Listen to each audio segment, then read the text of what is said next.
Now on 105.9 FM and streaming worldwide on the WMAL app. O'Connor and Company. 8:06 here as we wrap up this 4-hour extravaganza. If you missed any of it, well, you're missing out. So please subscribe to our podcast so you don't miss a thing. Coming up in 30 minutes, Attorney General Jason Miyares of Virginia. I'm Larry O'Connor with Mercedes Schlapp. Mercedes, it's always a good morning to start it with you. Oh, thank you, Larry. I'm looking forward to having our conversation about farmers markets, but you keep ignoring it. But we'll get there eventually. KT is definitely more important than that. That's true. In fact, the only thing better than starting the morning with Mercedes Schlapp is to start it with Mercedes Schlapp and KT McFarland, of course, former Deputy National Security Advisor to President Trump, author of the book Revolution. Good morning, KT. Good morning, both of you. I've been gushing since last night when I had the rare privilege to sit in for Mark Levin just hours after the address from Prime Minister Benjamin Netanyahu at a joint session of Congress. I thought that it was so statesmanlike, so powerful, so empathetic, and really did make the case as to why this enduring relationship between our nations must continue. I'd love for you to not only react to what Prime Minister Netanyahu said, but what the international diplomatic message sent by Kamala Harris deciding not to show up for this speech when she had actually a constitutional role there as vice president to be there. Yeah, I agree with you, and I thought you were terrific, by the way, hosting Mark Levin's show last night. Oh, thank you. But I thought that Netanyahu, it wasn't Churchillian because he's not Churchill. Nobody's Churchill. But it really was eloquent, and it made the point, and it made the case. And it did so by telling stories, which is always the best way to make a point. And when he talked about what happened in the October 7th raids, where the little children were up in the attic, and then anyway, it's just hard to even repeat because it's such a horrible story. Yeah. But I thought he really made the case well, and he made it as a logical case, not just an emotional case. And it is your enemy. Our enemies are your enemies. And in fact, I think he's absolutely right.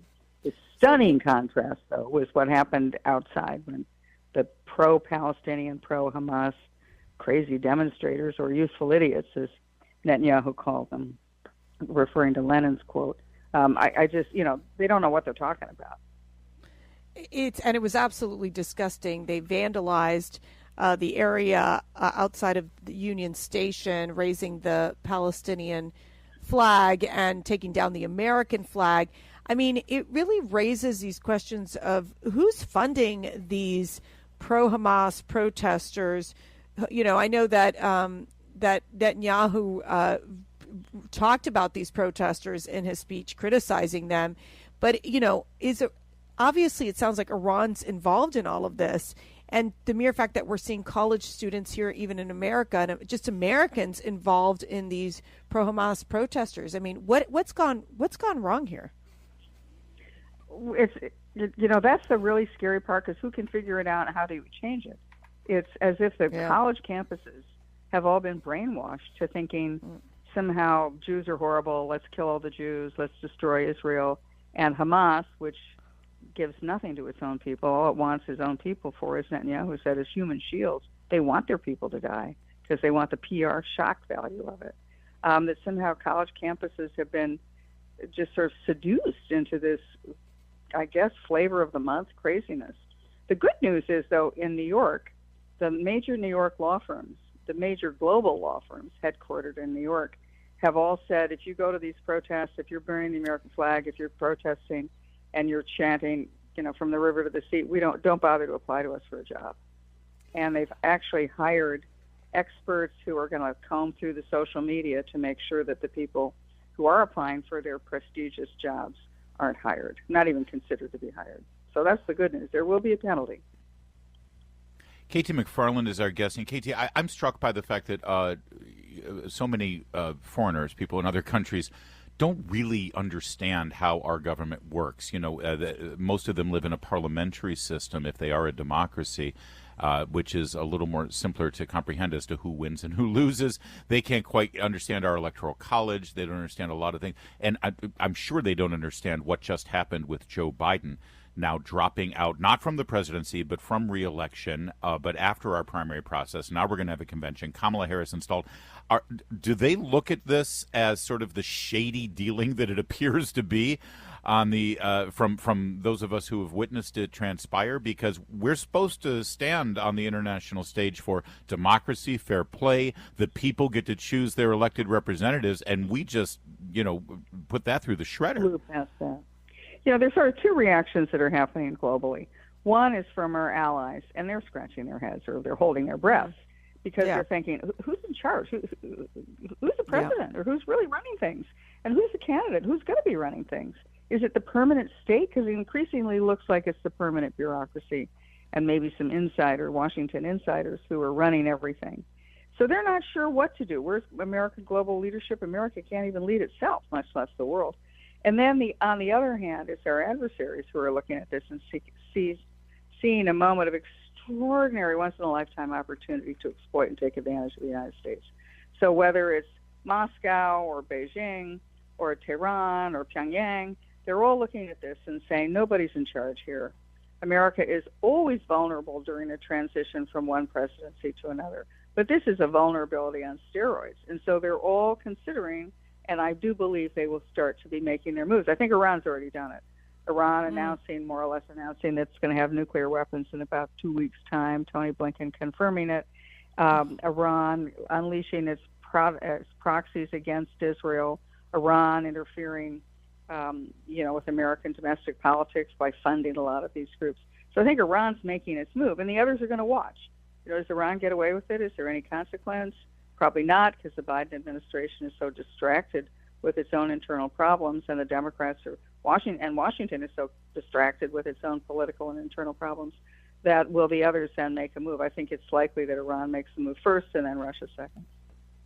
It's to also know that Kamala Harris, she snubbed Prime Minister Netanyahu's speech. She was hanging out with her sorority sisters, but it just and Speaker Nancy Pelosi calling Netanyahu's speech the worst that we've seen in terms of foreign dignitaries who have spoken in front of the U.S. Congress. I mean, it clearly shows that there's the treatment of the Democrats to Zelensky, the Ukrainian president, and the treatment of the horrible treatment towards Prime Minister Netanyahu. I mean, why the difference, number one? And number two, what do you expect coming out of the Biden meeting with Netanyahu today? Well, I'm sure it's going to be a pretty frosty meeting. And at best, Netanyahu's going to hope to come out with a photo opportunity and maybe some kind of a pledge to fast-track the delivery of weapons, which Israel so much needs. But to me, the symbol of Kamala Harris, vice president, she had a constitutional responsibility to be there. She blew off Netanyahu. The fact that she's done it and she's the hope and future of the Democrat Party tells me a couple things. One, the Democrats are now, their direction is anti-Israel, anti-Semitic. They're now that party, the party that we never thought we would see in our lifetimes. But the other is, again, the signal that this sends to Iran. If it's waiting for its moment of opportunity and it sees that there's a rift between the United States and Israel, and a rift that's likely to get bigger if the Democrats retain control in Washington. And then the prospect of Donald Trump coming in January, and that's the new sheriff in town. Trump has shown by his previous actions as president that he's pro-Israel, that he's anti-Iran, that he'll crack down on Iran, he'll bankrupt Iran like he did before, and that Iran will have trouble supporting any wars. In fact, the Iranian mullahs will have a lot of trouble staying in power if they bring and deliver economic hardship to their own people. So Iran's got to look at this and say, amazing window of opportunity, wide open. Let's take it now because it's going to potentially, if Trump wins, it potentially closes, slams shut in January. Katie, really quickly, now that we've had this official announcement from Joe Biden and he is not going to run for re-election and he's the lamest of lame ducks now for the next 6 months, is there any indication that you're seeing or any concerns that you're seeing from our adversaries that they might take advantage of this obvious vacuum? Well, Iran's already started. And what will Russia do? I think the fact that the Ukrainian leaders are sort of talking about a settlement deal with Russia is a pretty clear indication that they're worried about it. I do think Russia will pull out all the stops on Ukraine and get even more vicious and brutal than it has before. The question is, will Russia go further than that? They're all looking at this and saying, yeah, we never thought we'd get a chance like this against a weakened America that's distracted and can't figure out how to put one foot in front of the other. We don't even know who's in charge in Washington anymore. And then what it does to our allies is not only scratching their heads but saying, gee, can we count on America? Maybe it's time to cut our own separate deals with America's adversaries. All right. Thank you, KT. Always a great conversation, even in these trying times. Thank you, ma'am. Thank you. It's 8:16. WMAL. Making sense of the news. Live From the Home Paramount Pest Control Studios. Home Paramount, the leader in pest control since 1939. Joe Biden's remarks yesterday from the Oval Office being, for the most part, seen for what it was, a highly political speech and divisive as well. Nowhere was there an actual explanation as to why he's chosen not to move forward and accept his party's nomination. He just says that he has decided that to unite his party, it's time for a fresh new voice. That despite the fact that just 8 days or 7 days before he made that announcement at a rally, he said, I'm not going anywhere, I'm running. And nowhere did he explain what changed. And here's the really divisive political part of the speech that stuck out to me, Mercedes. I've made it clear that I believe America is at an inflection point. One of those rare moments in history when the decisions we make now will determine our fate of our nation and the world for decades to come. America's going to have to choose between moving forward or backward, between hope and hate, between unity and division. We have to decide, do we still believe in honesty, decency, respect? You know, it's one thing to deliver those remarks, which I think are divisive and odious from a political platform at a convention or at a rally. Yeah. But to use the Resolute Desk and the Oval Office and the White House to deliver those remarks, I think, again, it is highly politicized and polarizes the American people rather than brings us together. Oh, it's horrible. You're right. It sounded more like a convention speech or a campaign speech than anything else. Look, you got to think about this. You know, like those bubbles that go over people's heads when they, in the memes and stuff like that. You got to be really thinking, what is Joe Biden thinking at that moment, which is you really want him to say, I was kicked out, I was forced out. The Democrat elites of Hillary Clinton, Pelosi, and Obama, those folks came after me and have taken me down. And I am sitting here because I've been forced to sit here in front of the Resolute office, and quite frankly, I need a nap. Like, that's how I picture it, and it's such a backstabbing maneuver by these Democrat oligarch dynasty families that are basically saying, no, Biden, you're too old, you got to go. And this is after years of covering up for President Biden, and now their goal of resetting the campaign with Kamala Harris. Yeah, you're right. And as usual, he had trouble with the teleprompter, to say the least. Ben Franklin was asked, as he emerged from the convention going on. It was the Continental Convention, Constitutional Convention, where they. What did he call it? The convention?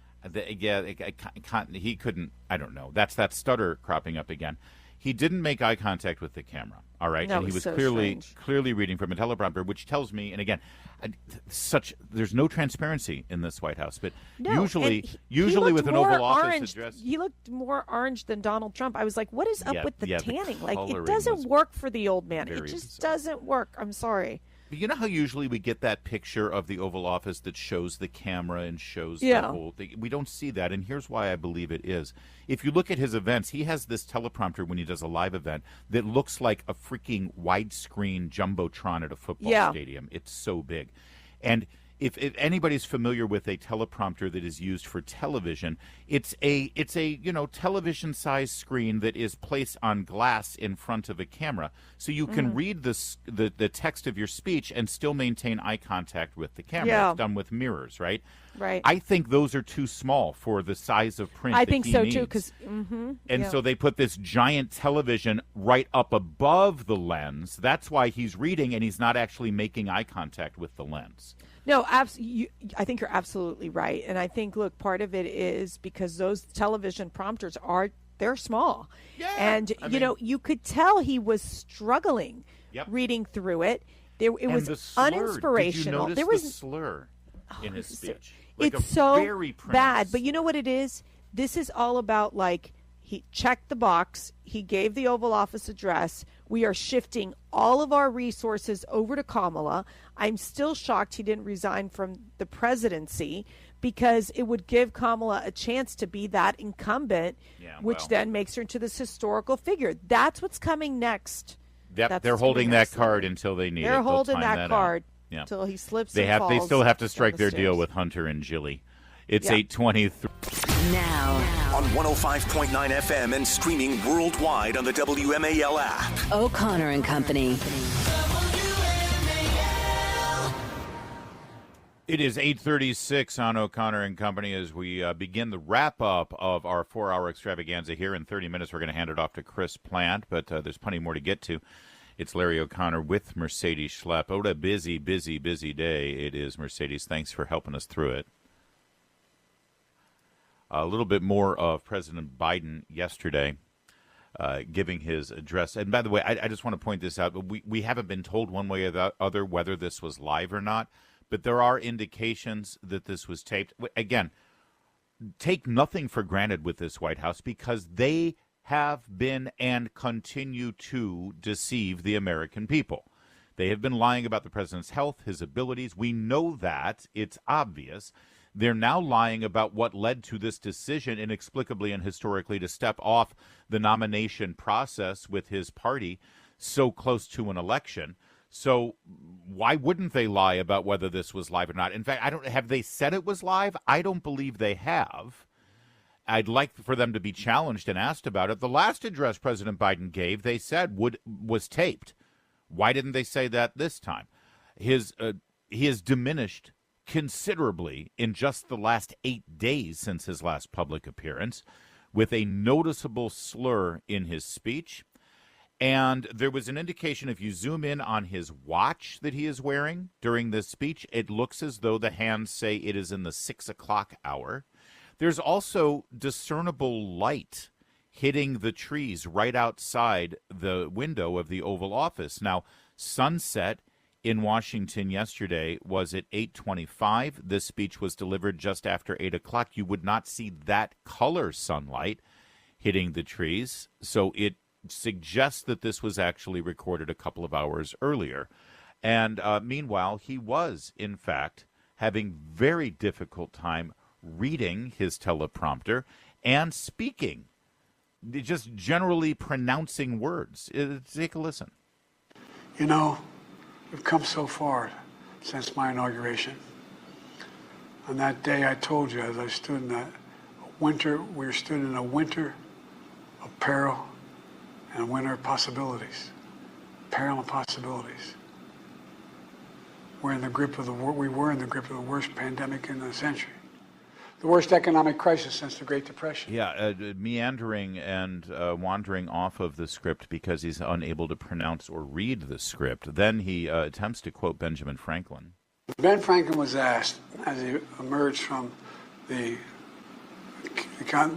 convention going on, whether the founders have given America a monarchy or republic. Franklin's response was, a republic, if you can keep it. All right. Mercedes, I don't know what to make of this entire speech. It's it's not what we were expecting, and certainly no answers to the fundamental question, why have you done this? Why have you dropped off? And let me give you the closest thing that we came to with an explanation as to why he decided to move away from his party's nomination. When you elected me to this office, I promised to always level with you, to tell you the truth. And the truth, the sacred cause of this country, is larger than any one of us. And those of us who cherish that cause, cherish it so much, a cause of American democracy itself, must unite to protect it. You know, in recent weeks, it's become clear to me that I need to unite my party in this critical endeavor. I believe my record as president, my leadership in the world, my my vision for America's future all merited a second term. But nothing can come in the way of saving our democracy. That includes personal ambition. In other words, I was going to lose, and so I've got to get out. I've been told that I have to get out. And this whole notion that over the last several weeks I have realized ... Well, here he was on July 12th. Now, that was just 12 days before this address, but we're told his decision was made around the 19th. So this is 7 days. 7 days before he decided inexplicably to pull out of the race without any explanation and without any notice to his party, to his own administration. They were struck by surprise from this decision. This was him just days before he made that decision at a rally. What's Joe Biden going to do? Is he going to stay in the race? Is he going to drop out? Here's my answer. I am running, and we're going to win.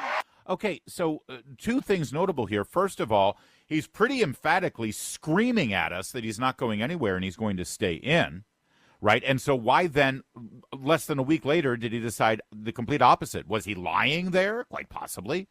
Or did something happen? I don't know. But also, as I play it again, listen to the way he speaks at this rally on July 12th. Just listen to his ability to articulate words and use his mouth to form vowel sounds. What's Joe Biden going to do? Is he going to stay in the race? Is he going to drop out? Here's my answer. I am running, and we're going to win. I'm not going to change that. Now listen to him last night. You know, in recent weeks, it's become clear to me that I need to unite my party in this critical endeavor. So I've decided the best way forward is to pass the torch to a new generation. That's the best way to unite our nation. Well, I report, you decide, but it sure seems to me that something's happened. Obviously, something happened in terms of party elders convincing him and pushing him aside for Kamala Harris. But I also think, in my opinion, just based on witnessing his demeanor, his presentation, his energy, his eyes, and the way his mouth is forming words with a distinct slur now, just 12 days later, that something happened, and they are hiding it from you, and they continue to lie. It's 8:43. Ben Franklin was asked, as he emerged from the convention going on, whether the founders have given America a monarchy or republic. Franklin's response was, a republic, if you can keep it. Yeah, Joe Biden in his highly divisive, polarizing political speech yesterday from the Oval Office, and setting aside his mangling of the teleprompter and the English language describing this famous moment in American history, this last part. A republic, if you can keep it. It's funny.